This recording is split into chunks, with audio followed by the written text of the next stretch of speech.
말씀의 제목은 대강절을 맞이하는 자세라는 제목으로 함께 은혜를 나눠보겠습니다.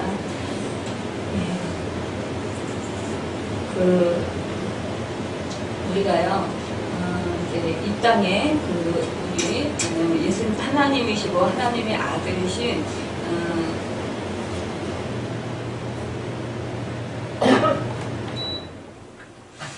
아들이신 예수님께서 이제 탄생하셨잖아요. 크리스마스 때.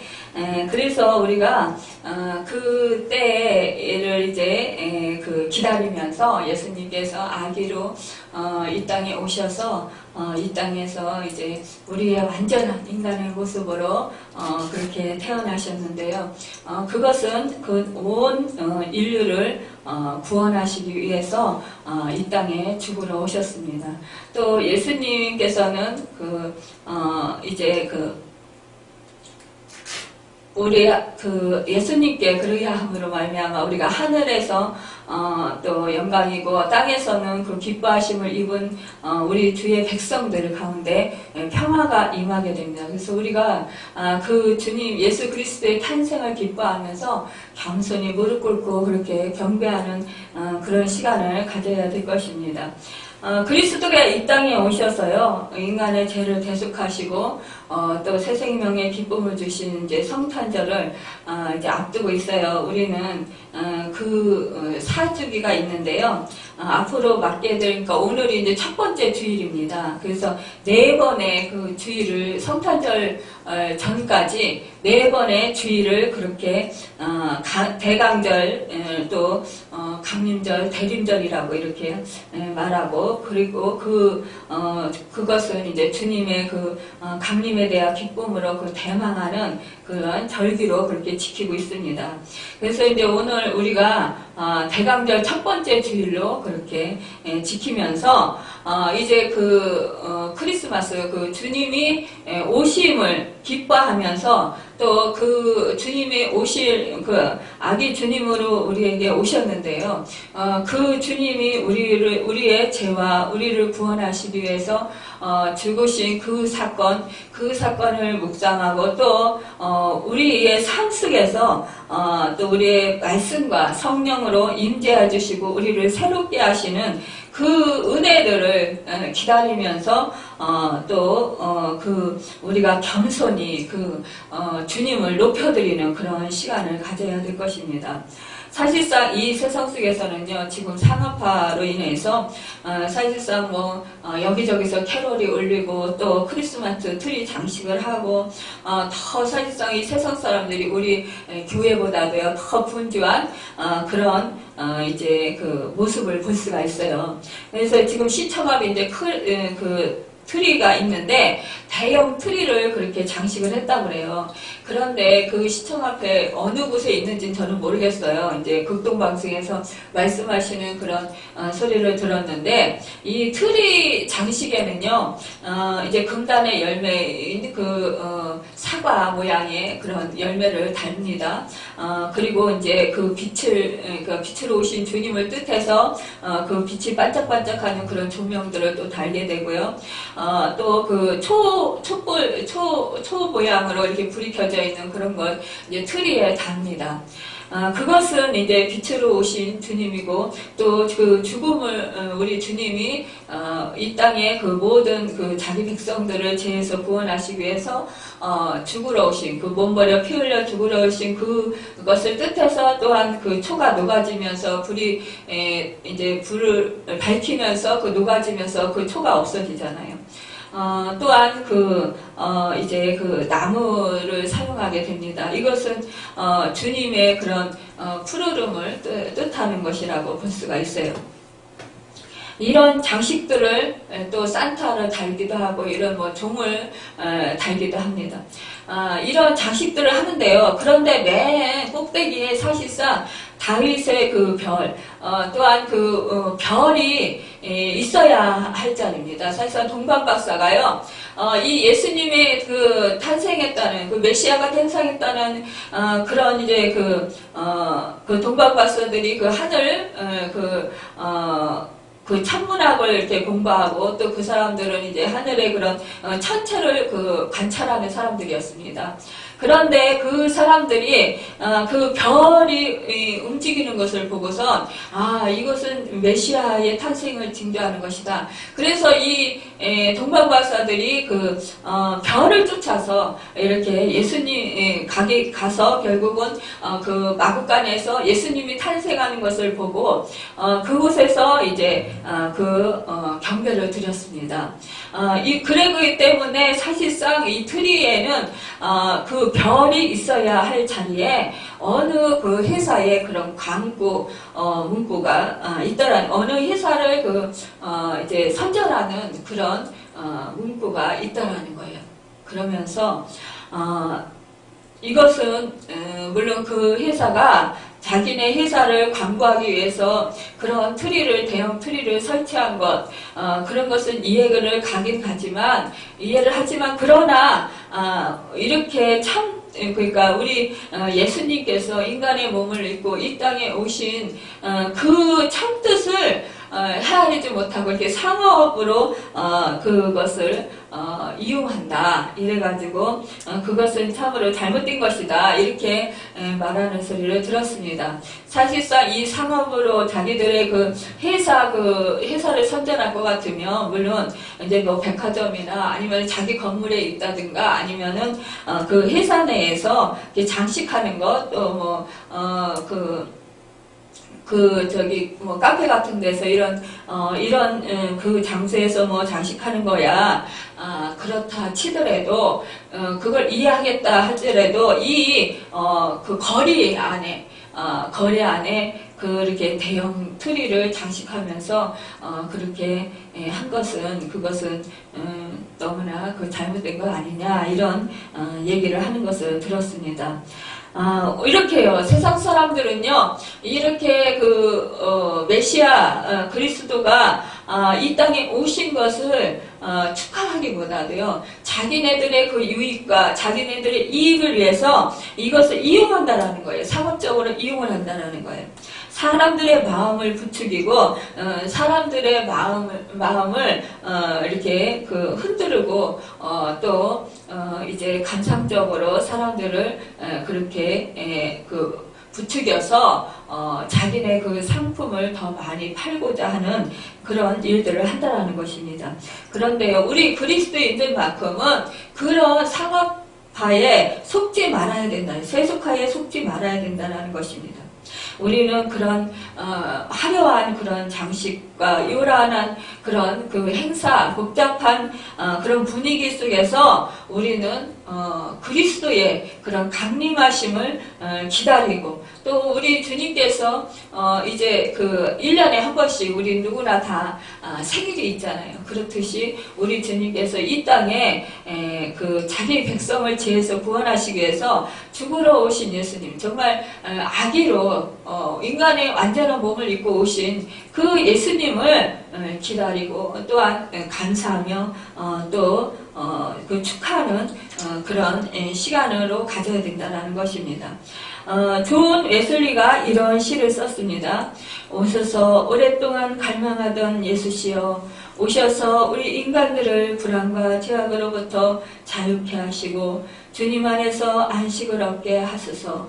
주님은 이스라엘의 위로와 힘이시며 온 세상의 희망이시며 모든 민족의 깊은 동경이시며 마음을 밝혀주는 기쁨이십니다. 주님께서는 아기로 태어나셨지만 주 하나님이십니다.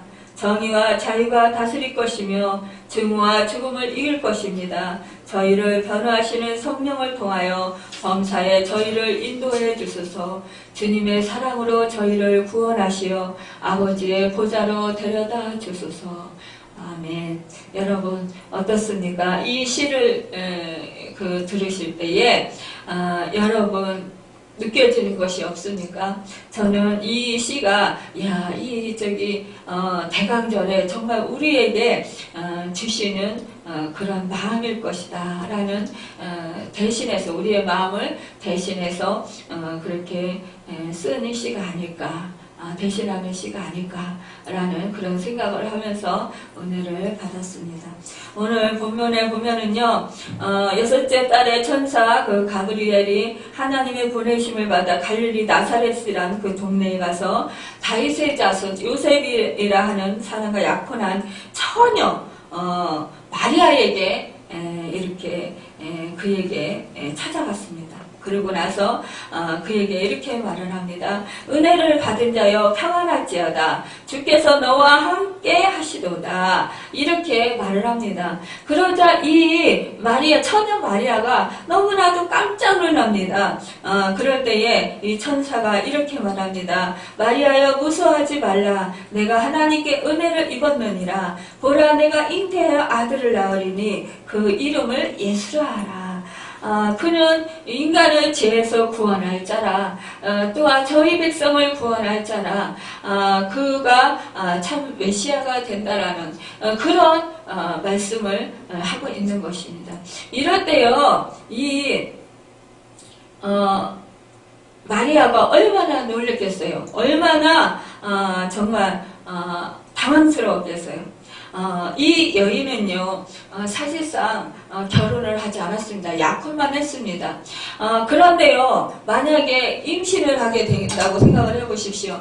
만약에 사람들로부터 정말 약혼한 남자를 놔두고, 정혼한 남자를 놔두고, 다른 남자와 정부를 통했다 해서 돌로 맞아 죽이려고 하시지 않겠어요.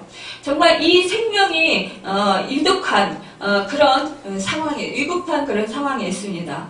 많은 사람들이 정말 이 마리아에게 돌을 던지면서 뭐 환양년이라고 그러기도 할 것이고 너는 이 여인이 뭐 가늠한 여인이라 그러면서 이 여인을 더럽다 하면서 사람들로부터 정말 멸시를 받게 될 것이고 매를 받게 될 것이고 쫓김을 받게 될 것입니다. 이러한 불이익을 당할 상황 속에서 이 여인이요, 보면은요, 순종하는 장면을 볼 수가 있어요. 주님의 이제 이렇게 우리가 읽지는 않았지만 34절에 보면은요, 마리아가 천사에게 말하되 나는 남자를 알지 못하니 어찌 이 일이 있으리까 이러면서 이제 의문을 제기합니다. 그러자 이 천사가 대답하여 이렇게 말합니다. 성령이 내게 임하시고 지극히 높으신 이의 능력이 너를 덮으시리니 이러므로 나실 바 거룩한 이는 하나님의 아들이라 일컬어지리라. 그러면서 엘리사벳도 늙어서 아들을 배웠느니라. 본래 임신하지 못하던 그런 여인이었지만 그러나 이제 임신해서 6달이 되었다 이러면서 이 마리아에게 하나님께서 하시면 능치 못하는 일이 없다라고 이 천사가 말을 합니다. 그런데요, 이 마리아가 주께서 하신 말씀이 반드시 이루어지리라 하고 그렇게 믿고 그것을 순종합니다. 우리는요, 사실상 이렇게 나에게 불이익이 오고요, 내가 사람들로부터 따돌림을 당하고 사람들로부터 이제 멸시와 조롱을 당할 것을 생각을 한다 그러면요, 사실상 우리는요, 그것을 순종하기가 참 어려울 거예요. 아니, 나에게 왜 이러한 일이 일어나야 됩니까? 그러면서 억울해하고 아마 정말 답답해하면서 하나님을 원망할지 모르겠습니다. 원망하고 불평할지 모르겠어요. 그런데요, 이 마리아는 하나님께서 원하시면 하나님 뜻대로 되어질 것을 이 여인이 그렇게 시인을 했던 거예요. 순종했던 거예요. 이것은요, 자기의 목숨을 내놓은 순종이었던 것입니다. 우리 또한 이렇게 마리아처럼요, 하나님께서 우리에게 원하시는 것은 정말 내가 이 세상 속에 사람들에게 정말 욕을 먹고 또 사람들에게 멸시와 조롱을 당한다 할지라도 우리가 순종하는 그런 삶을 살아야 될 것입니다. 그럴 때요, 이 마리아와 같은 그런 하나님께 쓰임받고 이 땅에 정말 구주를 탄생하는 그런 축복의 주인공이 될 수가 있습니다. 우리는요, 삶 속에서요, 신앙생활 하는 데 있어서요, 이해하지 못할 일들이 우리 상황 속에서, 현실 속에서 일어날 때가 많이 있습니다. 그렇지만, 그럴 때에도, 하나님께서 분명히 이것을 통해서 합력해서 선을 이루어주시는 하나님께서 좋은 것을 주시기 원하시는 하나님께서 우리에게 그것을 주실 줄 믿습니다. 그리고 우리는 그 하나님을 신뢰하고 하나님의 말씀에 우리는 순종해야 될 것입니다. 그럴 때 하나님 뜻이 나에게 온전히 이루어지고 하나님의 영광이 나를 통해서 나타나게 될 것입니다. 그리스도 예수가 이 땅에 강림하신 것은 하나님의 구속사의 대단원이고 절정이었습니다. 예수님의 강림을 누가복음 온 백성에게 미칠 큰 기쁨의 좋은 소식이라고 했습니다.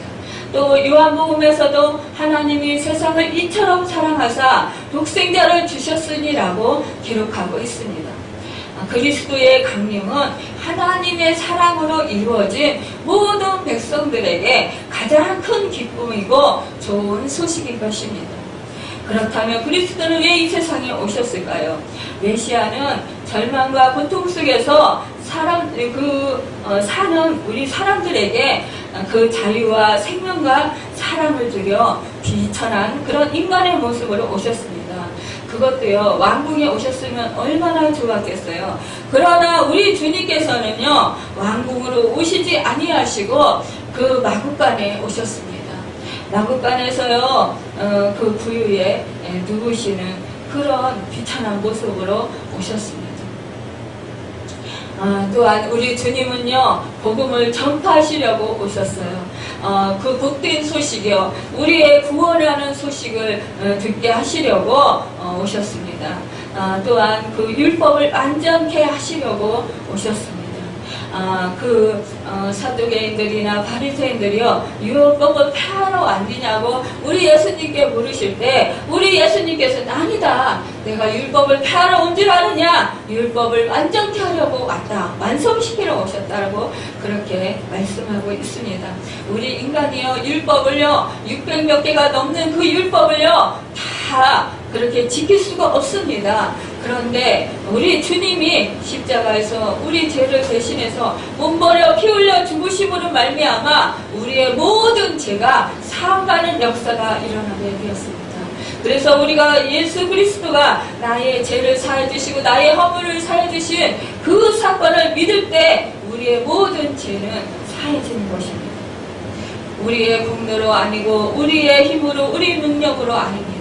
오직 살아계신 예수 그리스도 그분의 십자가의 공로로 우리가 제사함을 받고 의롭다함을 받는 것입니다. 또한 우리 주님은요, 죄인을 부르시려고 오셨습니다. 이 세상의 모든 그 세리와 창기와 가늠한 여인과 또한 그 도둑과 많은 그 죄인들을 부르시려고 오셨어요. 우리 모든 인류의 죄인들을 다 부르시려 오셨던 것입니다. 우리가요, 이 세상 살아가면서 죄 없는 사람은 한 사람도 없습니다. 모든 인류가 다 죄인인 것입니다. 그렇기 때문에 우리 인류에게 우리 주님이 그 죄에서 구원해 주시러 오신 것입니다. 또 세상에 검을 주시려고 오셨다고 하셨습니다. 내가 너희에게 그 한복을 주러 온 줄 알았다. 내가 너희에게 검을 주러 왔다. 사실상 아비와 또 자식이, 또한 엄마와 딸이, 또 며느리와 시어머니가 이렇게 불화한다고 말씀하셨습니다. 이것은요, 우리가 예수 그리스도를 믿는 자와 믿지 않는 자가 사실상 서로에게 이제 아프게 한다는 거예요.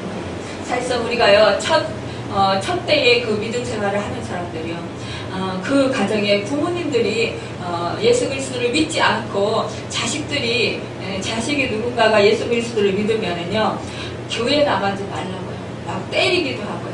또 내쫓기도 합니다. 이것이 바로 불화한다라는 것이 검을 주셨다는 것입니다. 그렇지만 믿음을 끝까지 지키는 자, 주 예수 그리스도를 믿으라. 그리하면 너와 내 집이 구원을 얻으리라. 그렇게 말씀하신 것처럼 그 가정 가운데 그 부모와 모든 형제들이 예수님을 믿게 된다는 것입니다. 그래서 생명을 얻되 더 풍성히 얻게 되고 영혼이 잘된같이 범사가 잘되고 강건해지는 축복을 누리게 된다는 것입니다. 또한 섬김과 대속의 제물에 계시려고 오셨습니다. 우리 주님은요 섬김을 받으려 오시지 않았어요. 오히려 우리 주님이 그 제자들에게요 발을 씻겨주시는 그런 섬기는 그런 모범을 보여주셨던 것입니다.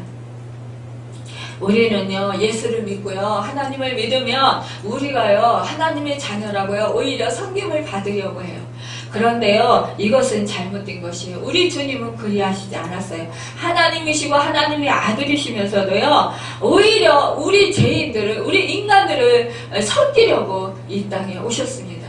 그래서 몸까지 다 피 흘려 죽기까지 우리 인간에게 그렇게 섬겨주셨습니다. 그리고 부활하셔서 우리에게 또한 그 예수 그리스도의 영이시고 성령이신 성령을 우리에게 보내주시고 지금도 우리를 위해서 하나님 우편에서 중보기도 하고 계신 것입니다. 얼마나 감사합니다. 아낌없이 우리를 살리시는데 또 자기 목숨을 내어주셨고 또한 아낌없이 우리를 돕고 지금도 성령으로 도와주고 계신다라는 것입니다. 또한요 더욱 풍성한 복과 생명을 주시려고 오셨어요. 이 세상에 그렇게 우리에게 생명을 얻되 더 풍성하게 얻도록 또 영혼이 자네같이 범사가 잘되고 강건해지도록 또한 영원한 영생을 얻도록 하시기 위해서 우리가 천국 백성이 되게 하시기 위해서 우리에게 이렇게 이 땅에 강림하신 것입니다. 이사야는요 그리스도를 가리켜서 그는 실로 우리의 질고를 지고 우리의 슬픔을 당하였거늘 그가 찔림은 우리의 허물을 인하며 그가 상함은 우리의 죄악을 인함이라. 그가 징계를 받음으로 우리가 평화를 누리고 그가 채찍에 맞음으로 우리가 나음을 입었도다 라고 말씀하고 있습니다. 우리 주님께서요 우리의 질고를 담당하시기 위해서 그 영혼을 속건 제물로 드리게 되었던 것입니다. 여러분 그러한 주님이 이 땅에 강림하셨습니다. 우리를 살리려 강림하셨습니다. 우리를 죄에서 구원하시려 강림하셨습니다. 여러분 그 예수 그리스도의 강림한 그 사건을 잊지 마시기를 바랍니다. 그리스도가 우리를 위하여 대속제물로 세상에 오시고 십자가에 돌아가심으로 인류의 죄를 대속하셨습니다. 그것은 곧 나와의 직접적인 관계가 있는 것입니다. 내가 지금 그 관계가 되어 있지 않다면 나와 상관이 없는 일이겠죠. 그러나 지금 나에게 우리 주님이 이 땅에 오셔서 십자가를 나의 대신 나의 허물과 죄를 사해 주시기 위해서 십자가에서 죽으시고 부활하셔서 또 그 성령을 나에게 보내주시고 그리하서 내가 지금 주님의 도우심을 받고 살아가도록 그렇게 인도하신 것, 이것이 바로 하나님과 나와의 그런 특별한 그런 관계인 것입니다. 그러한 이때에 우리는 이렇게 세상의 그런 흥청망청한 그런 분위기 속에서 우리가 휩쓸려 가지 않아야 되겠습니다. 우리는 그러한 것보다도 그런 것 때문에 마음이 흔들리거나 또 그런 것 때문에 우리가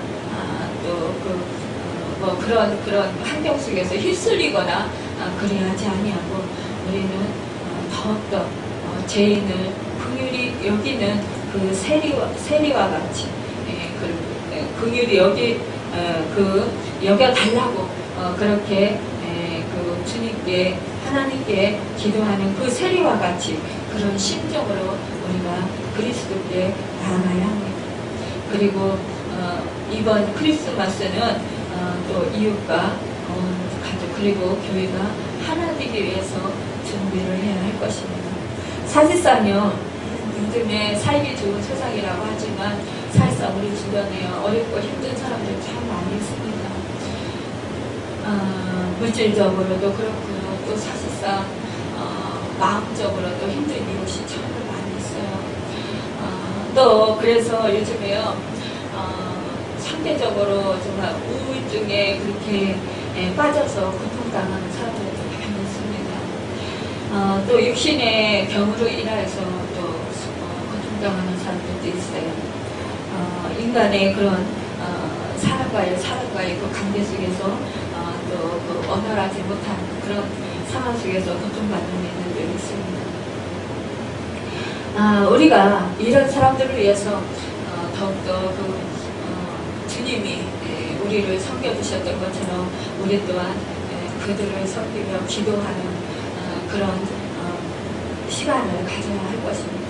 또한 우리가 물질적으로 또 찾아가서 또 도울 수 있는 그런 도울 수 있으면 또 도울 수 있어야 되겠습니다. 사실상 지난해 크리스마스 때에도 이제 우리 그 성도 중에 또 그 가족이 이제 그 병원에 요양병원에 계신 분이 있는데 그분을 이제 케이크를 이렇게 사들고 가서 함께 같이 기도해주고 우리 성도들과 함께 기도해주고 또 함께 나눠 먹고 또 그 병실에 있는 분들에게 나눠드리고 이랬어요. 그랬더니 그 가족이 너무 기뻐하시고 또한 그 본인도 너무 기뻐하시고 참 저희들도 함께 가서 또 이렇게 기도해주면서 또 케이크를 함께 나누는 그 보람과 그 기쁨이요 참으로 너무나 벅차고 감사했습니다. 사실상 그 모든 것들은 다 우리 주님께서 베풀어 주신 것이에요. 하나님께서 다 베풀어 주신 것입니다. 우리가 뭐 그것이 뭐 있어서 그런 게 아니라 사실상 하나님께서 주시지 아니하시면 우리는 물질적으로도 또 마음적으로도 또 우리 성도들 간에 함께 할 수도 없습니다. 우리 성도들이요 또 이렇게 정말 선한 마음으로 또한 그 긍휼히 여기는 마음으로 또 하나님의 사랑으로 또 부어주셨기 때문에 그렇게 함께 할 수 있었고 또 나눌 수가 있었습니다. 또한 우리 호산나 교회에서는요 이제 추석 명절 또 설 명절 또 크리스마스 때 이런 때 부활절 이런 때요 우리가 또 이렇게 물질을 또 나눕니다. 또 사실상 이렇게 그 물질적으로 고통당하고 또 어려움을 겪는 분들에게 이제 뭐 추석 때나 설 때나 명절 때 이런 분위기 속에 있을 때 사실상 더 외롭고 더 쓸쓸해요. 그런 분들은 이렇게 떡국 한 그릇을 끓여 먹을래도 사실상 재료 사기도 어렵고 그런데 그럴 때마다 이제 물질적으로 얼마씩 이렇게 좀 해드립니다. 그리고 또 우리 장로님이 또 회사에서 또 직원들 이렇게 선물을 하면서 또 이렇게 선물을 해드려요. 그래서 그분들이 힘을 얻고 또 너무 하나님께 감사하면서 하나님께 영광 돌려드리는 그 모습을 볼 때 저희들이 참 하나님이 주신 그 은혜가 얼마나 값지고 얼마나 큰 것인지 또 깨달으면서 감사하게 됩니다. 또 함께 기뻐하게 됩니다. 사실상 우리 교회가 이렇게 이제 가정교회 하다가 나온 지 얼마 되지 않았지만 그러나 가정교회 할 때부터 하나님께서 그렇게 인도를 해주셨어요. 그래서 사랑을 베풀 수 있도록 그렇게 하나님께서 저희가 사실상 예전에 그런 고통을 당하시지 않았더라면 우리도 아마 이웃을 돌아보는 그런 마음이 아마 적었을지 모르겠어요. 그런데 예전에 저희가 그런 고통을 당해봤기 때문에 그 없는 사람들의 그 고통과 그 아픔을 알기 때문에 또 그런 사랑을 베풀 수 있도록 그렇게 인도해 주셨습니다. 그래서 이번 그 강림절도 또 크리스마스를 또 주님 그 탄생일 그날을 또 보람있고 또 하나님이 기뻐하시는 그 일을 하여서 정말 하나님께 크게 영광 돌려드리는 우리 호산나비의 모든 식구들과 또 제가 예배를 예수님의 이름으로 축원합니다. 기도하겠습니다.